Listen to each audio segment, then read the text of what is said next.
Hello everyone, welcome back to another episode of r/slash Tales from Tech Support.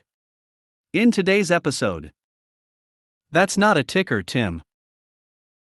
I lost my briefcase, so logically Shadow IT will be able to track your cell phone now. Users never forget their passwords. Before we get started, make sure to subscribe so you will never miss a video. So let's get started. That's not a ticker, Tim. One day at my telco, my boss comes to me with an unusual assignment. Boss, there's something I'd like you to help me with, but I'm not quite sure if it falls strictly under your job description. Bytewave, let's hear it, I'll let you know. Boss, 6 months ago, dropped calls to senior line quadrupled, went from a little over 1% to 4% almost overnight. I asked systems 3 months back to explain the anomaly, but they said the calls aren't being dropped for technical reasons, and that nothing changed regarding the system. Since you have access to all recordings, maybe you could investigate it? So-called dropped calls are just calls that didn't actually begin at all. An agent calls us and hangs up before speaking to us at all. The legitimate reason for it to occur other than a technical problem with the internal call system is whenever they find their answer on their own while on hold, but this spike is definitely abnormal. Bytewave, yeah, I have recordings of every call. Not recordings of calls that never began at all. But yeah, I can take this. There's a broad line in the job description, all relevant operations to service the internal technical senior line, so it was my job, sorta, even if it FL*root with managerial work. First thing is to get the timestamps of dropped calls I'm missing. I call switchboards, who are in charge of our PBX and internal call systems. Switchboards, wait, you want logs on every call to your line for the last 6 months? Bytewave, unless you can give me specifically those who hung up before conversation started, yup. Just timestamps and employee IDs will do. Switchboards, just got your ticket, so we will get that to you within the next 10 business days. Bytewave. To pull timestamps, seriously? Any staffing or tool issues I should know about? Switchboards, I never said when within the next 10 business days, check your email. That was humor, there it is with a huge CSV attachment. Bytewave, I will mail you my thanks within the next 10 business days. Have a good one.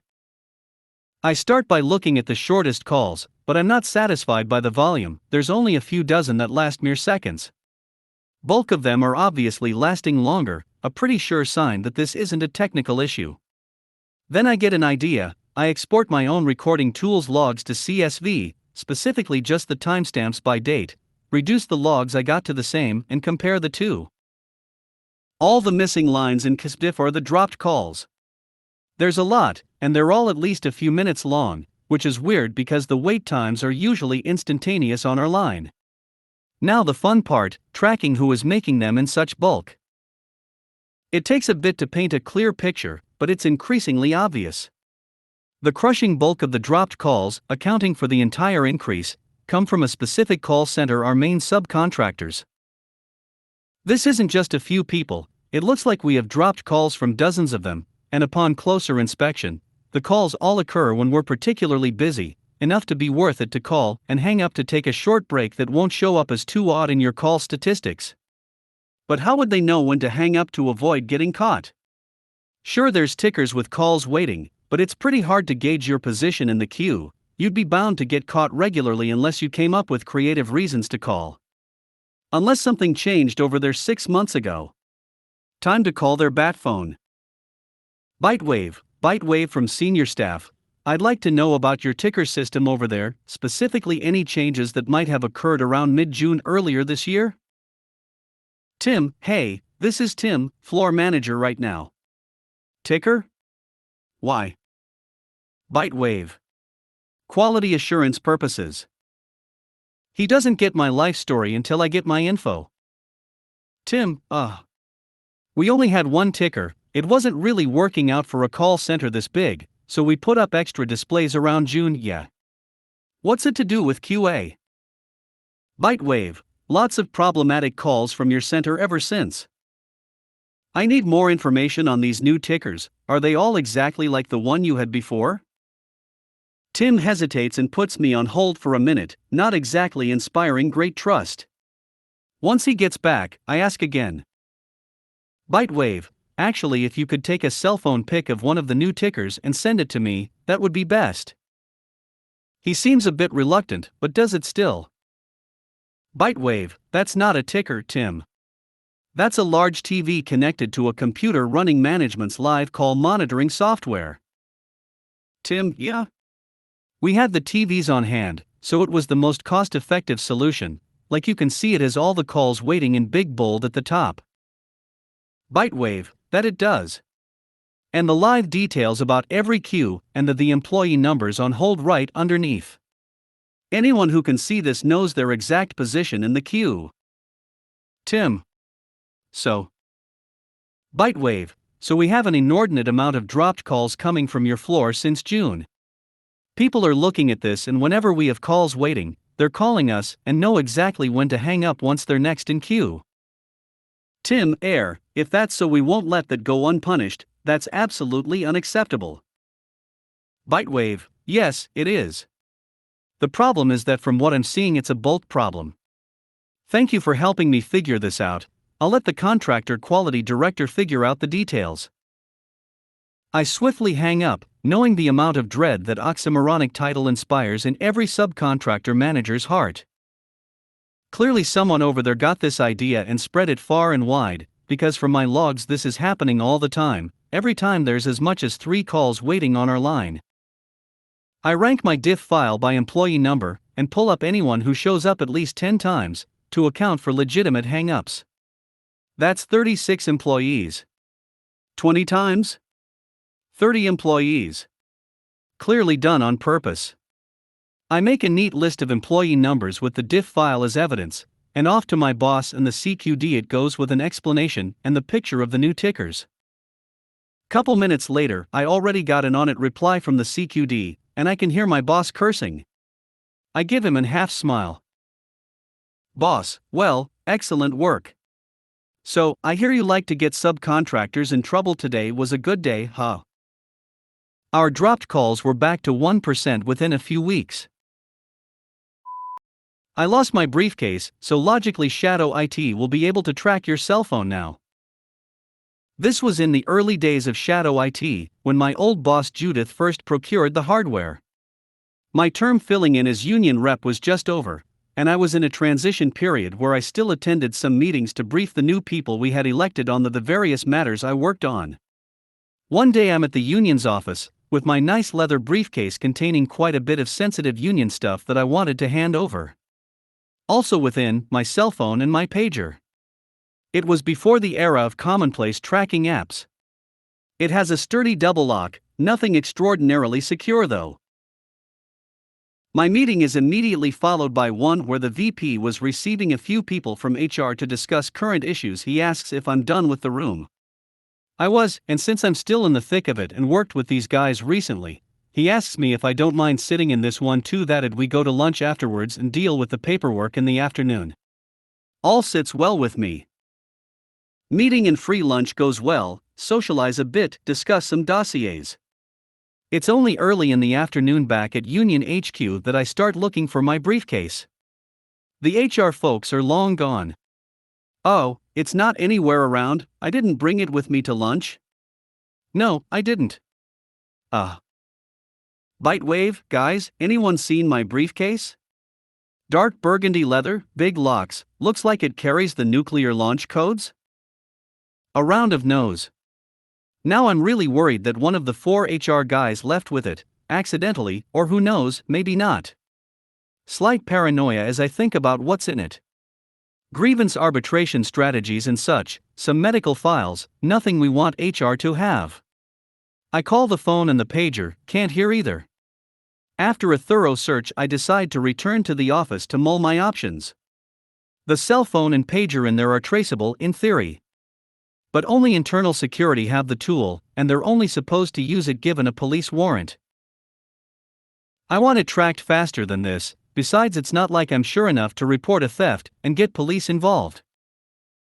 I mull several bad options, and they all revolve around getting that phone triangulated. Social engineering. I know IS procedures so well I could successfully impersonate a cop, and for a simple triangulation they don't worry too much about paperwork, but that's quite risky. I don't like it. Getting in one of their work accounts and doing it myself, not impossible actually. Security was sh*t, but there are employment-sized risks there too. Walking down to the bunker and asking one of the guys I know there to do it as a personal favor? Probably my best option, but they can be sticklers for rules. They have to worry about their own jobs too. This would be so much simpler if we just had a login and password for the triangulation software. Oh. Maybe we can. I walked to my old boss office. Bytewave, Judith, got a minute? I need something pretty big. I wonder if you can get it quickly to boot. It would save us quite a bit of time if we had a login to $triangulation soft on the new server. The amount of times we have to go through endless red tape through IS, you have no idea the time that's wasted. It wasn't exactly that bad, but... Judith, well, that's kind of closely guarded. We're not supposed to have it. Bytewave, yeah, that's kind of the point of the whole shadow IT we just set up.